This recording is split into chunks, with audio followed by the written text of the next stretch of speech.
আসসালামু আলাইকুম। মোর্শেদা মিনি কিচেনে আপনাদেরকে স্বাগতম। আশা করছি আল্লাহর রহমতে আপনারা সকলে অনেক ভালো আছেন। আজকে আমি আপনাদের শেয়ার করছি মালাই পুডিং রেসিপি। এই রেসিপিটি আশা করছি আপনাদের সকলের কাছে ভালো লাগবে। আমার এই রেসিপিটি যদি আপনাদের কাছে ভালো লেগে থাকে তাহলে আমার চ্যানেলটি সাবস্ক্রাইব করবেন এবং পাশে থাকা বেল বাটনটি অন করে দিবেন পরবর্তী নোটিফিকেশন সবার আগে পাওয়ার জন্য। তাহলে আর কথা না বাড়িয়ে চলুন মূল রেসিপিতে চলে যাই। আজকের পুডিং তৈরি করার জন্য একটি প্যানে নিয়ে নিয়েছি 2 কাপ লিকুইড দুধ। আর চেষ্টা করবেন ফুল ক্রিম দুধ নেওয়ার জন্য, কারণ আজকের পুডিংয়ের মধ্যে কোনো রকম ডিম অ্যাড করা হবে না। তাই ফুল ক্রিম দুধটা দিলে এই মিল্ক মালাই পুডিং খেতে অনেক বেশি ভালো হয়। মিষ্টির জন্য চিনি দেব 1/3 কাপ। 1/3 কাপ চিনিতে কিন্তু খুব একটা বেশি মিষ্টি হবে না। আপনারা আপনাদের টেস্ট অনুযায়ী বাড়িয়ে বা কমিয়ে নিতে পারেন। আর দিয়ে দিচ্ছি 1/2 কাপ গুঁড়া দুধ। গুঁড়া দুধ দিলে বেশি ঘন করে দুধ আর জাল করতে হবে না। আর যদি গুঁড়া দুধ না দিতে চান তাহলে বেশি পরিমাণে দুধ নিয়ে জাল করে কমাতে হবে, ঘন করতে হবে।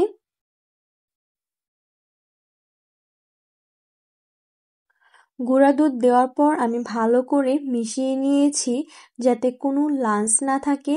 গুঁড়া দুধ দেওয়ার কারণে এখন অনেক বেশি ঘন হয়ে গেছে, তাই এখন অনবরত নাড়তে থাকতে হবে। অনবরত নেড়ে চেড়ে জাল করে নিয়েছি প্রায় 2 থেকে 3 মিনিটের মতো বা বলক আসা পর্যন্ত। এবার এই পুডিংটা জমানোর জন্য একটা মিশ্রণ তৈরি করে নেব। একটি বাটিতে নিয়ে নিচ্ছি 4 টেবিল চামচ কর্নফ্লাওয়ার, 1 টেবিল চামচ আগার আগার পাউডার। এবার সব কিছু দুধ দিয়ে মিশিয়ে নিচ্ছি। দুধটা আমি নর্মাল টেম্পারেচারে নিয়েছি। এবার জাল করা দুধের মধ্যে অল্প অল্প করে মেশাবো এবং নেড়ে চেড়ে নেব। খেয়াল রাখতে হবে যাতে কোনো লাম্পস বা দলা না পেকে যায়। এই মিশ্রণটাকে আর জাল দিয়ে ঘন করার দরকার নেই। আগার আগার বেশি সময় ধরে জাল করাও যায় না, তাই এখনই চুলা থেকে নামিয়ে নেব। চুলা থেকে নামানোর পর পুডিংয়ের মিশ্রণটাকে কোনোভাবে ঠান্ডা করা যাবে না, কারণ খুব দ্রুত এই পুডিংটা জমতে শুরু করে। পুডিংটা যে পাত্রে বা যে মোল্ডে সেট করব গরম অবস্থায় সেই পাত্রে ঢেলে নিচ্ছি।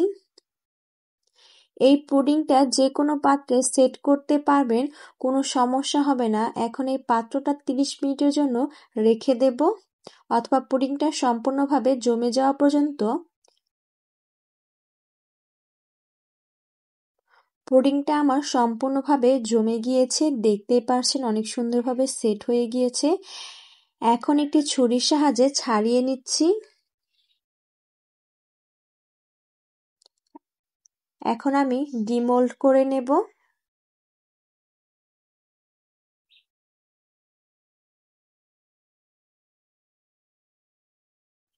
পুডিংটা কিন্তু খুব ভালোভাবে সেট হয়ে গেছে। এই পুডিংটা খেতে আরো সুস্বাদু করার জন্য উপর দিয়ে আপনারা গুঁড়া দুধ বা ড্রাই কোকোনাট দিতে পারেন। আমি একটি ছুরির সাহায্যে সাইজ করে কেটে নিচ্ছি।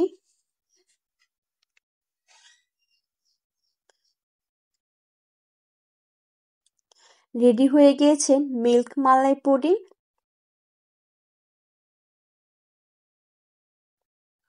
অনেক বেশি টেস্টি হয়েছে খেতে। আপনারা যদি একবার বাসায় তৈরি করে না খান তাহলে কিন্তু বুঝতেই পারবেন না যে এই মিল্ক মালাই পুডিংটা খেতে কতটা টেস্টি হয়েছে। মুখে দিতেই কিন্তু 1 নিমিষে গলে যায়। আশা করছি আমার আজকের এই রেসিপিটি আপনাদের কাছে ভালো লাগবে। আমার এই রেসিপিটি যদি আপনাদের কাছে ভালো লেগে থাকে তাহলে বাড়িতে অবশ্যই ট্রাই করে দেখবেন। ছোট থেকে বড় সকলে অনেক পছন্দ করবে। আমার এই মালাই পুডিং রেসিপিটি আপনাদের কাছে ভালো লেগে থাকলে আমার চ্যানেলটি সাবস্ক্রাইব করবেন এবং পাশে থাকা বেল বাটনটি অন করে দেবেন পরবর্তী নোটিফিকেশন সবার আগে পাওয়ার জন্য। তাহলে আজকে এই পর্যন্তই। সবাই ভালো থাকবেন, সুস্থ থাকবেন। আল্লাহ হাফেজ।